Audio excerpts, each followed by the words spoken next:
কি তোমার জামাই কেডা? এই বেড়াটা কেডা? দেন থেকে উঠে গেছে গা? আমার জামাই লাগে। তোমার জামাই? হ্যাঁ এই বাচ্চা এই বেড়া? হ্যাঁ। আই হাই রে। আয় আয় কি তো বানলে তাল গাছ না বানলে বাল গাছ সিলেটটা না দেখো। আমি মান্য লাইছি তোমার সমস্যা, আমি দেখতে লাইছি আমার সুন্দরে, তোমার সুন্দরে লাইছি না। যাও তো এই বাচ্চাটি রে ফেলাই গেছে কি রে? কেন যাইতো কই যাইব?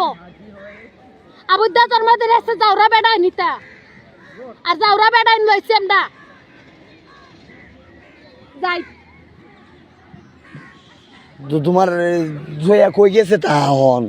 যে সাহানা জাক্কালে কাছে তার বাপের লগে বুঝতো, যে বাপে মারছে, যে বাপরে আশ্রয় দিছে না ইয়াদ মোল্লার ভাই। তো এই তোমার মায়ের শীতের কাপড় নাই কি রে? না আমার কোনটা উলাচ্ছে না। হ্যাঁ তোর কাপড় লাগে না, গরম আইছে গরমের মাঝে কোনটা না। যাও তোমার মতো করে তুমি দাও, যেমনি পারো এমনি দাও।